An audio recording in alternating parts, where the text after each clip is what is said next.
یسوع مسیح کے بابرکت نام میں پاسٹر زبان سلیم کی طرف سے آپ کو سلام۔ آج بائبل مقدس میں سے میں آپ کے ساتھ چند باتیں گڈ فرائیڈے کے حوالہ سے یعنی یسوع المسیح کی صلیبی موت کے حوالہ سے بیان کرنا چاہوں گا۔ اور سب سے پہلے ہم یہ دیکھیں گے کہ اس کا تاریخی جو پس منظر ہے وہ کیا ہے۔ بائبل مقدس میں خروج کی کتاب اور اس کے 12ویں باب سے میں چند آیات آپ کے سامنے پڑھوں گا۔ خروج کی کتاب 12واں باب اور پہلی آیت سے میں پڑھوں گا۔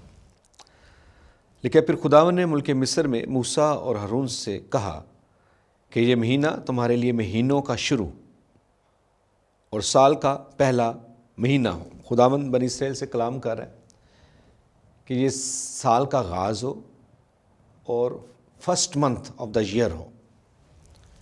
اور لکھا ہے پس اسرائیل کی ساری جماعت سے یہ کہہ دو کہ وہ اسی مہینے کے 10ویں دن ہر شخص اپنے بائی خاندان کے مطابق گھر پیچھے ایک برا لے۔ اب دوسری بات جو خداوند نے یہاں پہ فرمائی کہ مہینہ سال کا پہلا ہو اور 10 تاریخ کو جو ساری بنی اسرائیل قوم ہے وہ اپنے اپنے خاندان کے مطابق ایک برا لے۔ اچھا، یہ جو نمبرز ہیں یا یہ جو گیپ ڈیٹس کا آ رہا ہے یہ بڑے معنی رکھتا ہے، اس لیے میں ان پر ذرا آپ کا ٹائم لوں گا چند لمحے۔ سال کا پہلا مہینہ اور اس مہینے کی 10ویں تاریخ کو کیا کرنا ہے؟ ہر شخص اپنے آبائی خاندان کے مطابق گھر پیچھے ایک برا لے، اور اگر کسی کے گھرانے میں برا کو کھانے کے لیے آدمی کم ہو تو وہ اور اس کا ہمسایہ جو اس کے گھر کے برابر رہتا ہے دونوں مل کر نفری کے شمار کے موافق ایک برا لے رکھیں۔ تم ہر ایک آدمی کے کھانے کی مقدار کے مطابق برے کا حساب لگانا۔ تمہارا برا بے عیب اور ایک سالہ نر ہو۔ ایسا بچہ یا تو بھیڑوں میں سے چن کر لینا یا بکریوں میں سے، اور تم اسے اس مہینے کی 14ویں تک رکھ چھوڑنا، اور اسرائیل کے قبیلوں کی ساری جماعت شام کو اسے ذبح کرے۔ اچھا، 3 باتوں کا ذکر خداوند نے یہاں پہ کیا کہ مہینے کا آغاز ہو، first month of the year, اور اس کی 10ویں تاریخ کو برا لینا ہے اور لے کے رکھ چھوڑنا ہے، اور پھر لکھا ہے 14ویں تاریخ کو شام کو اسے ذبح کرنا ہے۔ 10 تاریخ کو برا لے لینا ہے اور 4 دن اسے اپنے پاس رکھنا ہے اور چوتھے دن اسے ذبح کرنا ہے۔ یہ بڑی پروفیٹک ٹائم لائن ہے جو یسوع المسیح تک ہمیں لے کے جاتی ہے۔ بائبل مقدس کے مطابق خدا کی ذات اقدس کی حضوری کے بارے لکھا ہے کہ خدا کے نزدیک ایک دن جو ہے وہ 1000 سال کے برابر ہے۔ تو یہ جو خداوند نے فرمایا 10 تاریخ کو برا لینا ہے اور 14 تک رکھ چھوڑنا ہے، یہ 4 دن خدا کی نگاہ میں 4000 سال کی ایک ٹائم لیمٹ ہمیں دیتے ہیں، اور یسوع آدم سے لے کے یسوع مسیح تک 4000 سال بنتے ہیں، 4000 ایئرس۔ سال کا پہلا مہینہ ہو، 10ویں تاریخ ہو اور 4 دن اسے رکھ چھوڑنا ہے، تو بائبل مقدس کے مطابق یہ 4 دن 4000 سال کے برابر خدا کی نگاہ میں بنتے ہیں، اور آدم سے یسوع مسیح تک یہ 4000 ایئرس بنتے ہیں۔ اب یہ بڑا پروفیٹک ایک ٹائم لائن خداوند نے ہمیں دیا، اور بائبل مقدس میں متی کی معرفت انجیلی بیان اور اس کا 21واں باب، وہاں پہ سال کا آغاز تھا، سال کا پہلا مہینہ تھا، اور سال کی 10ویں تاریخ تھی جب یسوع مسیح گدھی کے بچے پر سوار ہوا، اور لوگوں نے بڑے ہجوم میں یسوع مسیح کو ویلکم کیا اور ہوشانہ کے نعرے گونجنے لگے، اور سارا شہر جو تھے ان نعروں سے گونج گیا، ہل گیا۔ ایک بڑی شخصیت یروشلم میں داخل ہو رہی تھی، اور یہ سال کا آغاز تھا، یہ سال کا پہلا مہینہ تھا، اور یہ سال کی 10ویں تاریخ تھی جب یسوع مسیح یروشلم میں اس بڑے ہجوم کے ساتھ انٹر ہوتا ہے، جسے ہم پام سنڈے کہتے ہیں۔ تو یہ بڑی پروفیٹک لائنز ہیں، ایک ٹائم لائن ہے جو خدا نے پہلے سے دے رکھی تھی، اور یسوع مسیح ایک شاہانہ انداز میں یروشلم میں داخل ہوتا ہے۔ دیکھیں گے بائبل مقدس میں ان آیات کو، متی کی معرفت انجیلی بیان لکھا ہے 21واں باب پہلی آیت، اور جب وہ یروشلم کے نزدیک پہنچے اور زیتون کے پہاڑ پر بیت فگے کے پاس آئے تو یسوع نے 2 شاگردوں کو یہ کہہ کر بھیجا کہ اپنے سامنے کے گاؤں میں جاؤ، وہاں پہنچتے ہی ایک گدھی بندھی ہوئی اور اس کے ساتھ بچہ پاؤ گے، انہیں کھول کر میرے پاس لے آؤ، اور اگر کوئی تم سے کچھ کہے تو کہنا کہ خداوند کو ان کی ضرورت ہے، وہ فی الفور انہیں بھیج دے گا۔ یہ اس لیے ہوا کہ جو نبی کی معرفت کہا گیا تھا وہ پورا ہو کہ سیون کی بیٹی سے کہو کہ دیکھ تیرا بادشاہ تیرے پاس آتا ہے، وہ حلیم ہے اور گدھے پر سوار ہے، بلکہ لادو کے بچے پر۔ پس شاگردوں نے جا کر جیسا یسوع نے ان کو حکم دیا تھا ویسا ہی کیا، اور گدھی اور بچے کو لا کر اپنے کپڑے ان پر ڈالے، وہ ان پر بیٹھ گیا، اور بھیڑ میں سے اکثر لوگوں نے اپنے کپڑے راستے میں بچھائے، اوروں نے درختوں سے ڈالیاں کاٹ کر راہ میں پھیلائیں، اور بھیڑ جو اس کے آگے آگے جاتی اور پیچھے پیچھے چلی آتی تھی پکار پکار کر کہتی تھی، ابن داؤد کو ہوشانا، مبارک ہے وہ جو خداوند کے نام پر آتا ہے، عالم بالا پر ہوشانا۔ یہ وہ تاریخی لمحات تھے جو بائبل مقدس میں خدا نے پہلے قلم بند کر رکھے تھے، اور خدا نے نبوتی طور پر اس ٹائم لائن کو دے رکھا تھا۔ سال کا پہلا مہینہ، سال کی 10ویں تاریخ، اور یہ سال کی 10ویں تاریخ، سال کا پہلا مہینہ اور 10ویں تاریخ تھی جب یسوع مسیح یروشلم میں داخل ہوتا ہے، جس کو ہم پام سنڈے کہتے ہیں۔ تو یہاں پہ ایک اور بات ہے کہ یسوع مسیح گدھی کے بچے پہ بیٹھا، اس کا اور یسوع مسیح کے گدھی کے بچے پہ بیٹھنے سے گدھی کے بچے کی جان بچ گئی۔ وہ اس لیے کہ شریعت کہتی تھی کہ جو پلوٹا ہے اس کا کفارہ ہوگا، جو بہت غریب ہے وہ کمریوں کے 2 جوڑے دے گا، وہ چاہے انسان ہے یا جانور ہے جو اسرائیل میں بستے تھے۔ تو یہ شخص جس کا یہ گدھی تھی اور اس کا یہ بچہ یہ بڑا بے حد غریب تھا، اور اس کے پاس کفارے کے لیے پیسے نہیں تھے، اور یہ اس قابل بھی نہیں تھا کہ 2 کمریوں کے جوڑے دے سکتا۔ تو نیکسٹ ڈے اس نے اس کی جو گردن تھی وہ توڑ دینی تھی، ہسٹری بیان کرتی ہے، لیکن یسوع مسیح نے اس پر بیٹھ کر اس کی جان کو بھی بچا لیا۔ لیکن ہم واپس اپنے پوائنٹ کی طرف آئیں گے۔ یسوع مسیح ایک ایسی شخصیت ہے جو نبوتوں میں گری ہوئی ہمیں نظر آتی ہے۔ یسوع مسیح کی پیدائش نبوتوں کا پورا ہونا، یسوع مسیح کا بڑے ہونا نبوتوں کا پورا ہونا، یسوع مسیح کا ہیکل میں جانا نبوتوں کا پورا ہونا، یسوع مسیح کا بچپن میں اپنے ماں باپ کے ساتھ مصر میں جانا نبوتوں کا پورا ہونا، یسوع مسیح کا معجزات کرنا نبوتوں کا پورا ہونا، یسوع مسیح کا یروشلم میں داخل ہونا نبوتوں کا پورا ہونا۔ تو یسوع مسیح کی ساری جو زندگی تھی وہ نبوتوں سے بھری ہوئی تھی، اور سٹیپ بائی سٹیپ ہر نبوت یسوع مسیح کی زندگی میں پوری ہوتی چلی جا رہی۔ تو بائبل مقدس میں تقریباً 332 پروفیسیز ہیں، 332 یا 333 ٹوٹل پروفیسیز یسوع مسیح کی شخصیت کے بارے میں بیان کی گئی ہیں، جن میں سے ایک بڑا حصہ جو ہے وہ کمپلیٹ ہو چکا ہے، اور باقی جو حصہ باقی رہ گیا ہے وہ پورا ہونے والا ہے، اور بڑی تیزی سے ہم اس کی طرف جا رہے ہیں۔ اور بائبل مقدس بیان کرتی ہے کہ یسوع مسیح کو دنیا کا نجات دہندہ کہا گیا ہے۔ یوحنا اژدباغی، یوحنا بپتسمہ دینے والا، وہ اپنے شاگردوں کے ساتھ کھڑا تھا، اور فسح کے دن تھے یوحنا کی معرفت انجیلی بیان کے مطابق، اور یسوع مسیح بھیڑوں میں سے گزرتا ہے۔ وہ ایسی بھیڑیں تھیں جو فسح کے وقت قربان ہونے والی تھی، گناہ کی قربانی کے لیے قربان ہونے والی تھی، اور یسوع مسیح ان بھیڑوں میں سے گزر رہا تھا، اور یوحنا بپتسمہ دینے والا دور اپنے شاگردوں کے ساتھ کھڑا تھا، اور جب اس نے یسوع مسیح کو ان بھیڑوں میں سے جو گناہ کی قربانی کے لیے قربان ہونے والی تھی ان کے بیچ میں سے گزرتے دیکھا تو وہ روح القدس سے بھر گیا، اور ایک بڑا بید روح القدس نے اس کے اندر ڈالا جو اس نے ڈیلیور کیا اور ہم تک پہنچا، اور وہ کیا تھا؟ دیکھو خدا کا برا جو جہان کا گناہ اٹھائے لے جاتا ہے۔ تو یسوع مسیح بہت پرفیکٹلی موو کیا ہے اس دنیا میں، کیونکہ نبوتیں اسے گھیری ہوئی تھی، اور اس نبی نے یوحنا نے اژدباغی نے اس بات کی وضاحت کی روح القدس کی تحریک میں کہ یسوع مسیح ہی در حقیقت دنیا کا نجات دہندہ ہے، اور اس کے بغیر نجات نہیں ہے۔ یسوع مسیح جب صلیب پر تھا تو بائبل مقدس بیان کرتی ہے گہری تاریکی وہاں پر چھا گئی، بہت گہری تاریکی، اور جو ہسٹورین ہیں، جو علم فلکیات کے ماہرین ہیں، یونانی تھے، انہوں نے لکھا، ان میں سے کچھ نے لکھا، انہوں نے کہا یہ جو سورج کی اور جو چاند کی اور زمین کی جو ڈائریکشن ہے وہ اس طرح نہیں ہے کہ سورج گرہن لگ سکے، لیکن تو بھی سورج جو ہے وہ کالا ہو گیا ہے، وہ ان کی سمجھ سے باہر تھا کہ سورج اپنی روشنی اس کی کیسے چلے گی۔ تو سورج گرہن نہیں لگ سکتا، کیونکہ ڈائریکشن جو زمین کی، سورج کی اور چاند کی تھی وہ ٹوٹل اپوزٹ تھی، وہ سورج گرہن نہیں لگ سکتا۔ تو ان کے اندر ایک بڑا سوال تھا کہ یہ سورج گرہن لگا کیسے؟ اس کا جواب یسوع المسیح نے پہلے دے دیا، اس نے کہا اب طریقی کا اختیار ہے۔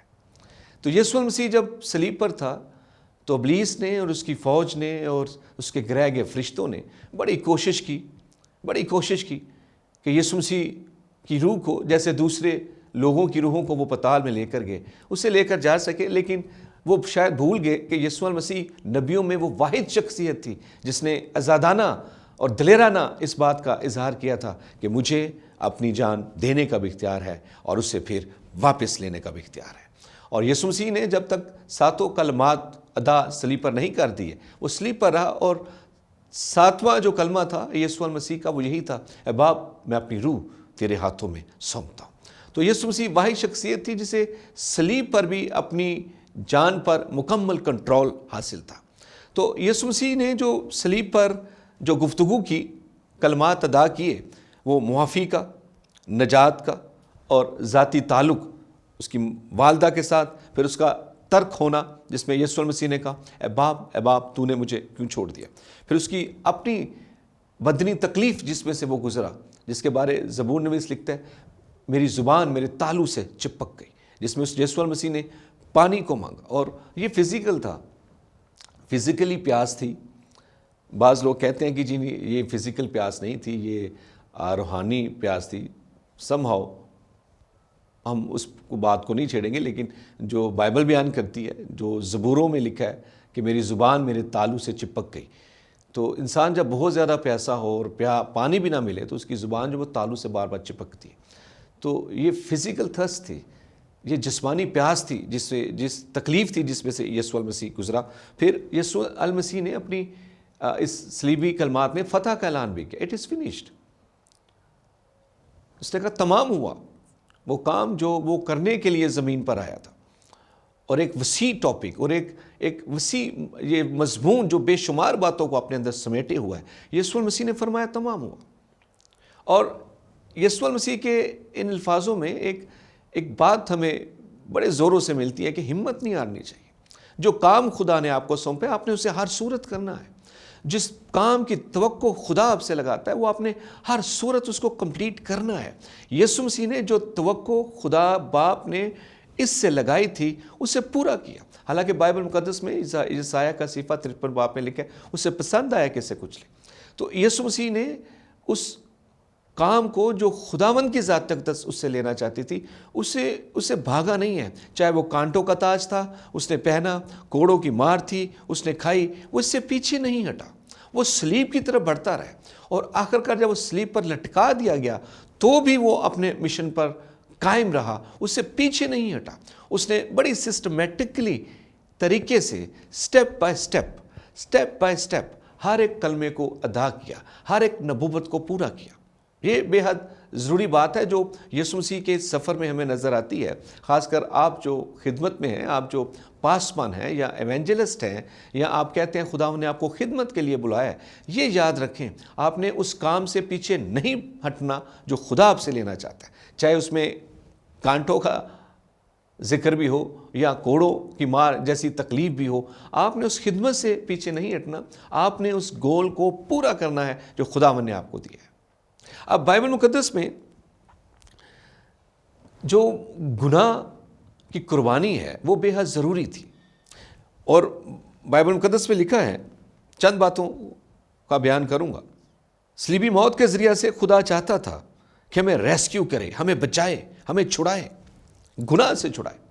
بائبل مقدس میں رومیو کے خط میں 5واں باب اور 8ویں آیت میں لکھا ہے، لیکن خدا اپنی محبت کی خوبی ہم پر یوں ظاہر کرتا ہے کہ جب ہم گنہگار ہی تھے تو مسیح ہماری خاطر ہوا۔ جب ہم گنہگار تھے، جب ہم خدا کو ریجیکٹ کر رہے تھے، جب ہم اس کے کلام کو ریجیکٹ کر رہے تھے، جب ہم اس کی باتوں کو ریجیکٹ کر رہے تھے، جب ہم اپنی لائف کو اس دنیا میں گناہ کے ساتھ انجوائے کر رہے تھے، لطف اندوز ہو رہے تھے، بائبل مقدس میں لکھا ہے تب وہ ہماری خاطر ہوا، تب اس نے ہمارے لیے صلیب پر جان دی تاکہ ہم بچ جائیں، تب وہ ہمارے لیے صلیب پر چڑھ گیا تاکہ ہم بچ جائیں۔ یہ بڑی خوبصورت اور بڑی زوراور بات ہے کہ جب ہم گنہگار تھے تو مسیح ہماری خاطر ہوا۔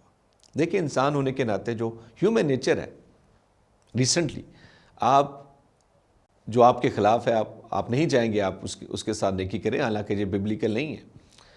آپ کبھی اس کے لیے قربانی دینے کے لیے تیار نہیں ہوں گے جو آپ کے مسلسل خلاف رہتا ہے۔ آپ کبھی اس کو عزت دینے کی کوشش نہیں کریں گے جو ہمیشہ آپ کی بے عزتی کرتا ہے، جو ہر جگہ لوگوں میں یا پوشیدگی میں آپ کی بے عزتی کرتا ہے۔ آپ اس سے پیچھے ہٹنے کی کوشش کریں گے ہمیشہ۔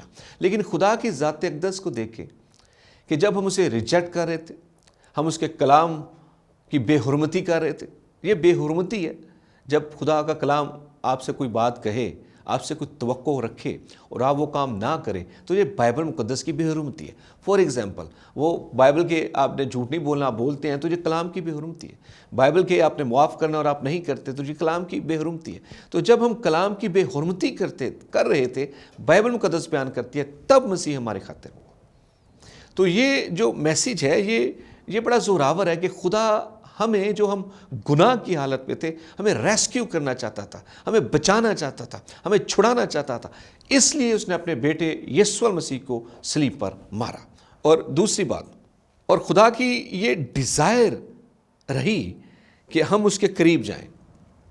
خدا کی یہ ڈیزائر رہی کہ اس کا تعلق جو ہے وہ بنی نوع انسان کے ساتھ بحال ہو۔ خداوند نے جب آدم کو بنایا تو اس سے پہلے کہ گناہ تھا، اس کی فیلوشپ بزرگ آدم کے ساتھ بہت زیادہ سٹرونگ تھی۔ وہ ایوری ڈے ٹھنڈے وقت میں وہ باغ عدن میں آتا، اس کی روٹین کا حصہ تھا، خدا کی روٹین کا حصہ تھا۔ وہ ایوری ایوننگ جو تھی وہ آدم کے ساتھ گزارتا تھا، اس سے گفتگو کرتا تھا۔ اور اس میں کوئی کوائر نہیں ہے، یہ بات آپ یاد رکھیں کہ 2-3 گھنٹے خدا کے آگے گیت گاتا یا وہ کوئی اور باتیں کرتا۔ وہ اس کی ڈیلی لائف اور پتہ نہیں کیا کیا ریولیشنز خدا کے ساتھ وہ ڈسکس کرتا تھا، اور خدا اس کی ذات کے ساتھ کیا کیا ریولیشن بانٹتا تھا، اور آدم کیا اپنی ڈیلی لائف جو وہ گزارتا تھا پرندوں کے ساتھ، جانوروں کے ساتھ، اور دریائی جانوروں کے ساتھ اور زمینی جانوروں کے ساتھ، وہ خدا کے ساتھ ڈسکس کرتا تھا۔ تو خدا کی جو فیلوشپ تھی وہ آدم کے ساتھ بڑی سٹرونگ تھی، وہ بڑی زوراور تھی، اور یہ فیلوشپ گناہ کی وجہ سے ٹوٹی ہے۔ یہ یاد رکھیں کہ جب گناہ آیا تو سب سے پہلے جو چیز ڈسٹروائے ہوئی ہے وہ میرج لائف ہے۔ وہ سب سے پہلی چیز جس گناہ نے جس چیز کو ڈسٹروائے کیا ہے وہ میرج لائف ہے۔ حوا کو جب خدا نے بنایا اور آدم کے پاس لے کر آیا تو آدم نے اس کی تعریف میں آسمان اور زمین ایک کر دیا۔ وہ کہتا ہے یہ میری ہڈی میں سے ہڈی اور میرے گوشت میں سے گوشت ہے۔ لیکن جب گناہ آ گیا تو پھر کہتا ہے یہ عورت جو تو نے میرے لیے بنائی۔ تو گناہ جو ہے اس نے میرج لائف کو ڈسٹروائے کر دیا۔ خدا کی فیلوشپ تو ڈسٹروائے ہوئی آدم کی جو فیلوشپ اس کی بیوی کے ساتھ تھی وہ بھی ڈسٹروائے ہوئی۔ یا پنجابی میں اس کا ترجمہ کریں گے، اے بڈھی جڑی تو میرے لیے لے کے آیا۔ اور یہ الفاظ آپ کو پنجاب میں ہر جگہ ملیں گے۔ میرج لائف میں، میرج کپل کی زندگی میں یہ باتیں آپ کو ملیں گی، نظر آئیں گی، آپ سنتے ہوں گے۔ یہ بات کاؤنسلنگ سے ختم نہیں ہوگی، یہ بات توبہ سے ختم ہوگی۔ اگر آپ چاہتے ہیں آپ کی میرج لائف بحال ہو، اگر آپ چاہتے ہیں آپ کی میرج لائف میں خدا کی برکت آئے، تو بات کاؤنسلنگ سے نہیں، بات توبہ سے شروع ہوگی۔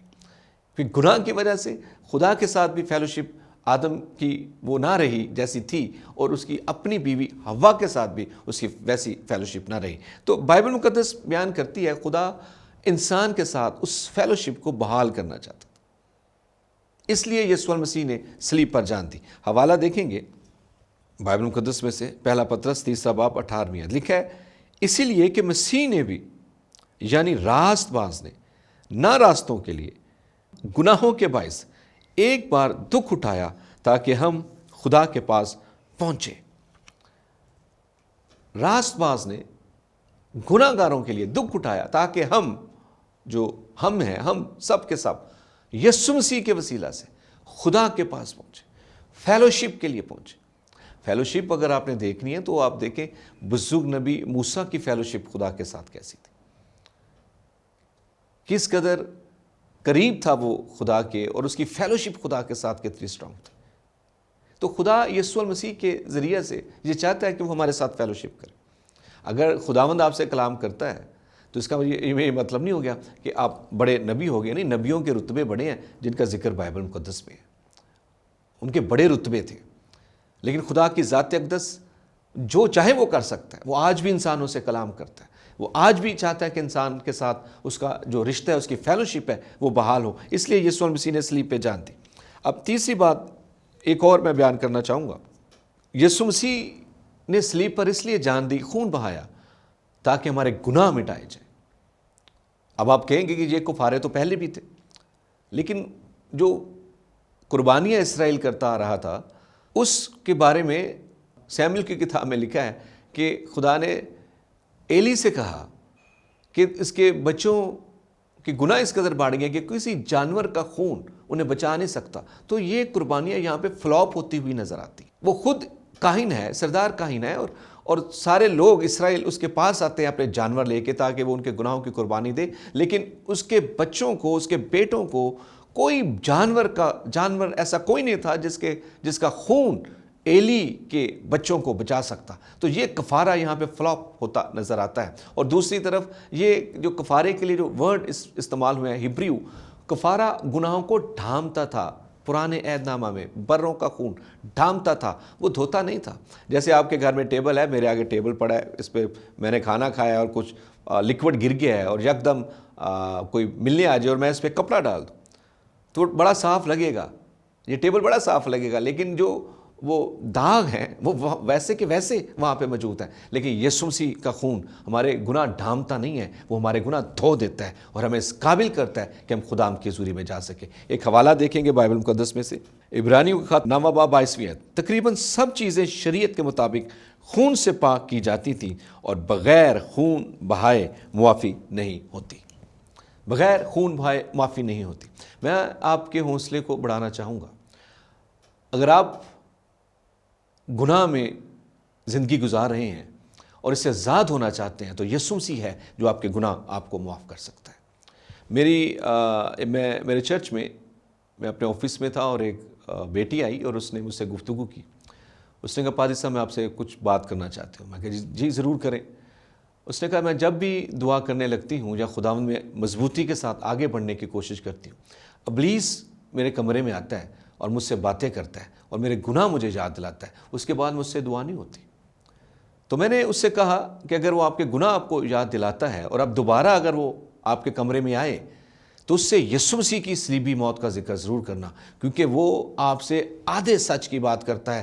پورا سچ یہ ہے کہ ہمارے گناہوں کے لیے یسوع المسیح نے صلیب پر جان دے دی ہے اور یسوع مسیح کے خون کے وسیلہ سے ہمارے گناہ دھوئے گئے ہیں۔ اب ہماری زندگی پر، ہماری روح پر، ہماری جان پر ابلیس کیا پتال کا بھی کوئی اختیار نہیں، موت کا بھی کوئی اختیار نہیں ہے، اور ہم آسمان کی بادشاہت کے فرزند ہیں اور ہمارے نام کتاب حیات میں لکھے گئے ہیں۔ تو میں آپ کو مبارکباد دیتا ہوں کہ یسوع المسیح نے صلیب پر ہمارے لیے جان دی ہے اور اب ہمیں آسمان کی بادشاہت میں داخل ہونے سے کوئی نہیں روک سکتا، کیونکہ اس کے خون میں اتنی طاقت ہے کہ وہ ہمیں ہمارے سارے گناہوں سے ہمیں دھوتا اور پاک کرتا ہے۔ خداوند آپ کو برکت دے اور آپ ہمیشہ خداوند کی قربت میں رہیں۔ آمین۔